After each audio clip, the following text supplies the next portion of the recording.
Hi guys, and welcome to the end of the Sturge Strategy third podcast about space exploration, also Battle for the Moon. Alright, this is probably going to be a longer section. Yes. So we've played out Battle for the Moon. Technically we're up to the phase, as you can kindly see from this little camera. We've gone through the deck a couple times. We're beginning to lose. You've solidified the North. That's the real thing. King of the North! I had to. Wow. Yeah, you want to also suggest that you and the Primus do Game of Thrones? Little probably. playthroughs using... Anyway. Yeah, Paradox is full. Sorry.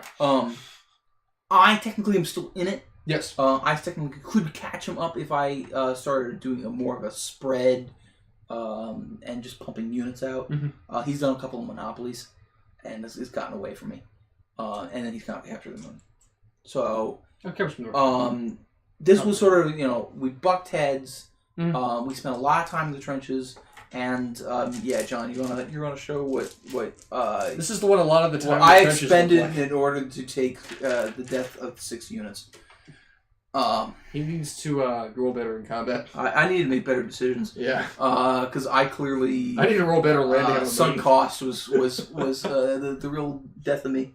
Yep. But I was doing it because I sort of had the advantage. I just wasn't stopping when I had disadvantage. Because it was go to him up. Again, risk. He's much better at it than I am. A good week.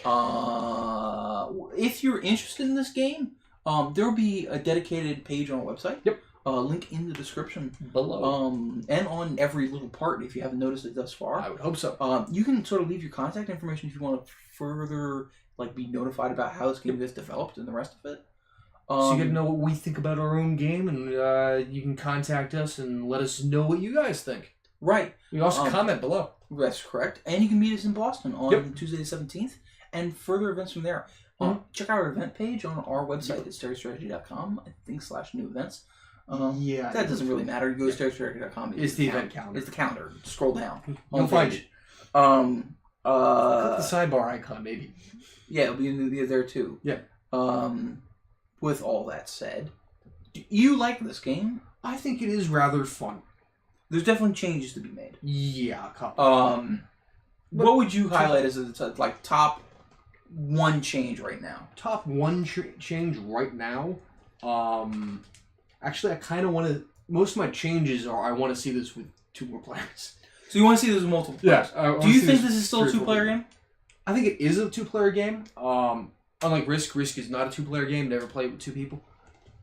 It doesn't exist. It doesn't. You can have the orc model where there's some third players, but you end up just cleaning them out. Yeah. And it takes longer. Yeah, pretty much. We spent most of our childhood doing that. Yeah, but it's dumb.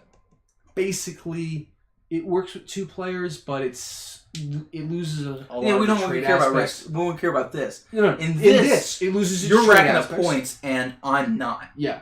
Part of why I'm racking up points and you're not is I solidified the North Pole, and I've been skunking you on random monopolies from sheer card. Yeah, and you had one just pure on luck. I had one pure on luck and one on being an asshole. Yeah. But basically, you might be able to catch up if you actually hold on to this slither of a region. An ink-splav region. Yeah, we definitely need to play it tactically differently. Yeah. Here we're trying heavy dominance and just butting heads rather than spread dominance, sort of expansionist. Yeah. Try the path of least resistance. Yes. I'm pretty sure you could cover at least a big some area part of the far side of the moon with that. That's why we kind of want to use harder rules. Yeah, more. But yeah. With that said, it's been fun. Oh, it's been fun. I've had a blast. I hope the viewers have had a blast. This is clearly going to connect to a lot of novels when they talk about colonization. Oh, yeah. And a lot of how our colonization is going to get out. Yeah. This is clearly displaying that if there's multiple actors on the moon that are nation-state-based actors with standing armies and standing interests, that can't be, that are mutually exclusive over land. Yes. As in, they each own their own land, and they don't allow others to to interact in their area. Yeah. There's reason for conflict. Yes. That does not sound good. Not really, because let's be honest, there's a heap of resources being expended, lost. Yeah. That's not just accounting all the ones that we've had to expend and then sort of reuse, or regarnish in some sort of capacity. As you play this game out, and as you might notice on your channel, eventually, weeks, days, months from now, as we release these in 15-minute parts, slowly but surely, I may overcome.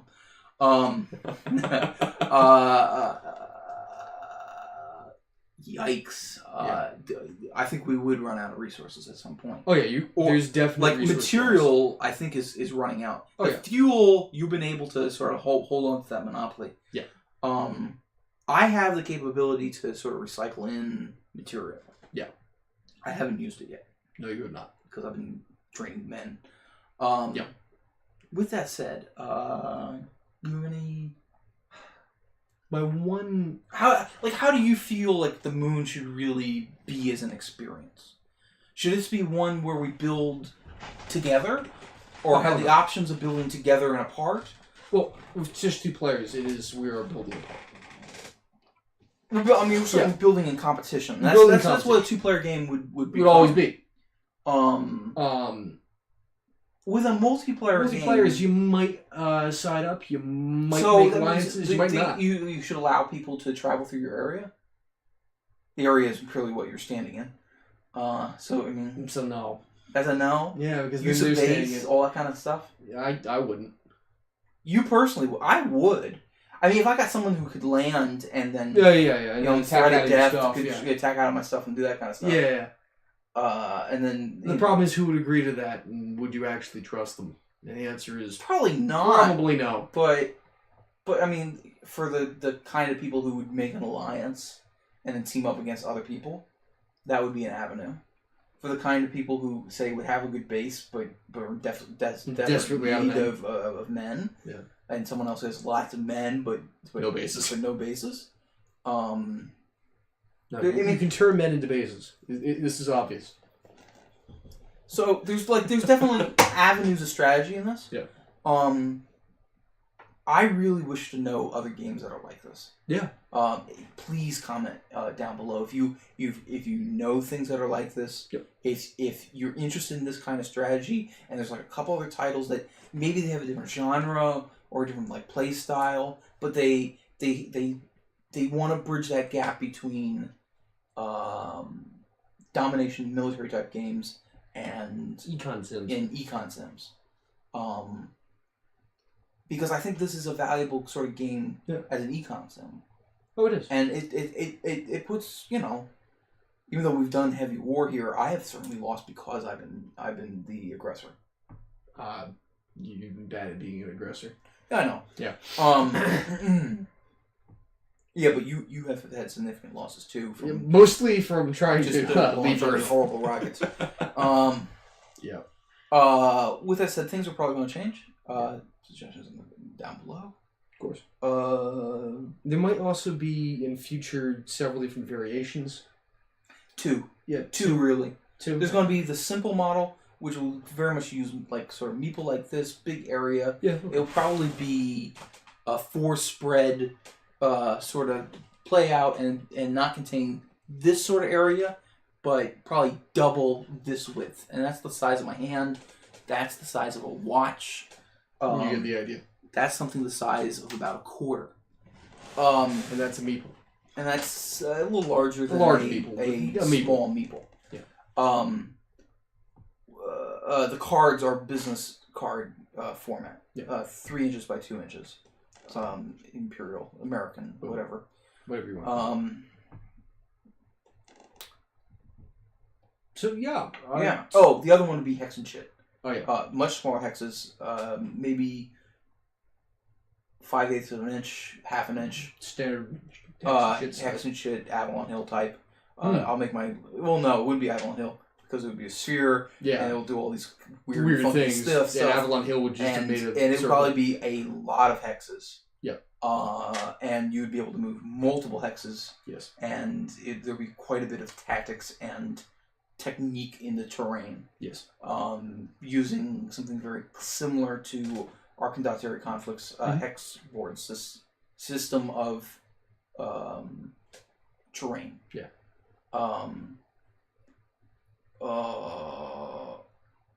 Don't know which way you would go. This was the one I think would be developed first. Yeah. And the other one is developed on top of that. Yeah. You got any little bits here? So I mean, with 2 players, you only really saw us go after a very small, 2 players, and what are we doing? About an hour, 2 hour? Yeah, it's about an hour. We hope, of course, everyone's going to correct us when we do done 3 hours or something, or some ungodly number. Yeah. Yeah. If it's been 6 days, please. Well, 9 divided by 4. That's a lot. 2, and some change.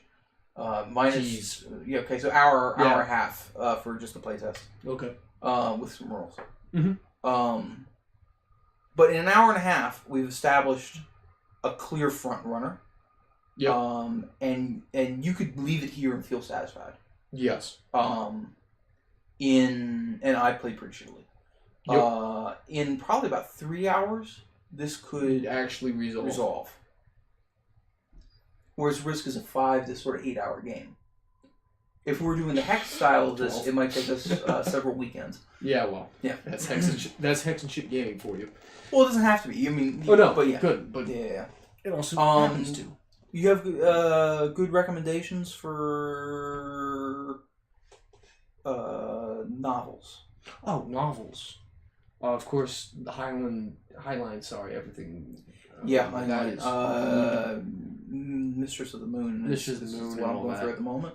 Of course, Andy Weir's current latest and greatest Artemis series, which is about the Kenyan colonization stuff and the thieves who sort of inhabit it. Jasmine, who's the sort of, she's the lead protagonist, anti-hero type of thing of the a thief being an anti-hero? Who'd have thunk it? It's a lot like Sanctuary, actually.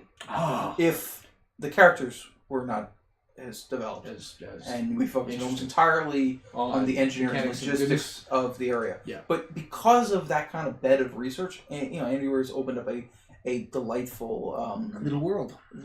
If he could license that out to people, that would be like wondrous. Yeah, could be.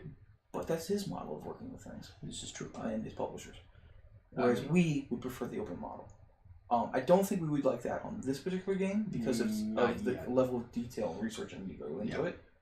But you were doing open, sort of more open stuff. Yeah. On Black Lodge. Black Lodge is a sort of open writing project. The links are also through the website. Go find it. Black Lodge 19. Black Lodge 19 is doorway with a 19 on it. I believe even a no 19 on it. If we're lucky. If we're not, just 19. Which is a sort of gothic horror, alt history goodness, where you're in the early 19th century mucking around Cambridge. Right.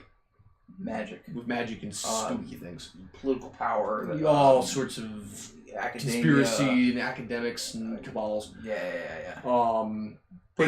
But it's fundamentally putting pressure on how the fundamentals of science apply to things that in that era would be either observed as non-scientific because they don't work in more linear ways or of going predictable ways. Yep.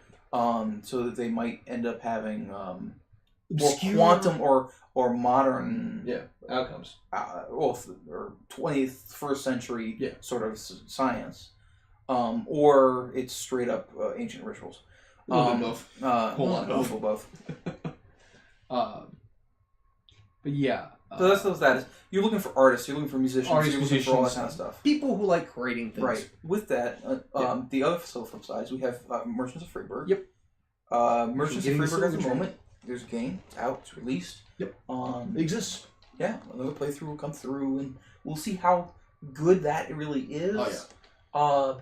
It's very nice for having a game where It is a relaxed economic simulator with a couple of companies in a town. Yeah, but it has a little bit of conflict. Yeah. But it's really where you have to come together to work out some issues as a town. Yeah. And if you want to talk some politics and you really want to demonstrate to people how their views may end up warping a town, or helping a town, or not helping a town, or various different ways, it would be a way to sort of not agitate, but facilitate that sort of conversation. Yeah. And if you do it sort of through several plays, then yeah, you can really begin to have this discussion with your buddies about all sorts of goodness. Right. The interactions between states and corporations, the interaction between private ownership, the role of the military, public ownership, redistribution of wealth, or lack thereof. Whether that's a good thing for a state to do, or how legitimate and fair that kind of play could be. The legitimacy of states, it really won't be in that kind of a game. The role of people within a small town, between judges and constablers and even all thieves, your titles, whether that be honorable or dishonorable. Yeah, the role of medicine within society. The judges are the thieves. Honorable and dishonorable. The role of those within government. Yeah. That kind of stuff. It's set in a sort of a early medievally fantasy sort of world. And that world is also trying to be developed. Yep. And there'll be more on that in the near future. Yep. Thank you so much for watching. This has been the Star Strategy Podcast for December. Yep. We'll see you our third one. The new year. Yeah. Yeah. 2018. If this doesn't just keep releasing all the way through to the new year. It might. Thank you. Thank you and goodbye. See you then.